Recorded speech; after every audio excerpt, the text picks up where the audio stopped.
වැඩට යනකොට මම කැමති හැම කෙනෙක්ම මට good morning කියනවනම් අපි කැමති නැද්ද? අපි කතා කරන්න කලින් අපිට කතා කරනවා නම් අපි කැමති නැද්ද?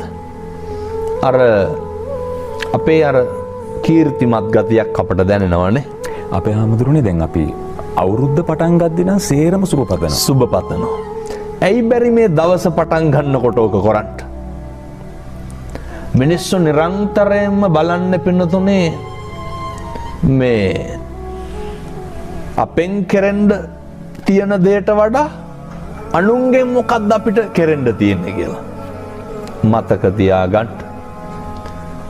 ආයතනය තුල පහළම කනිෂ්ඨම සේවකයාගේ ඉඳන් ආමන්ත්‍රණය කරන්න පුරුදු වෙන්න. අපිට ලැබෙන්නේ එතකොට මොකක්ද? අපිට මොකක් හරි ලැබෙන්න නම් අපි මොකද කරලා තියෙන්න ඕන? අපි දීලා තියෙන්න ඕන.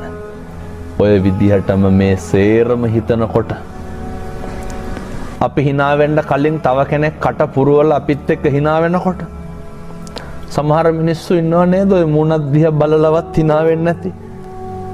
ඔය බුම්මගෙන ඉන්නවා කියලා කියන්නේ. ඒ හින්දා මතක තියාගන්න.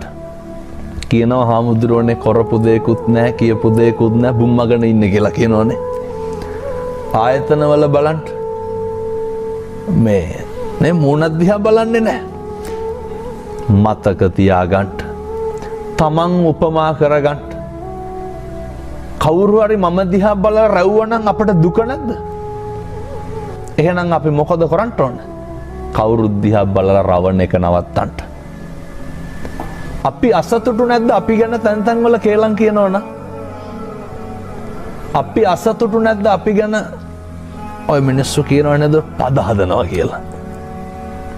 ඕක කරනකොට අපිට දුකයිද සතුටයිද? අපිට දුකයි. එහෙනම් අපි මොකද කරන්න ඕනේ? අනුන්ට පද හදන එක නවත්තන්න ඕනේ.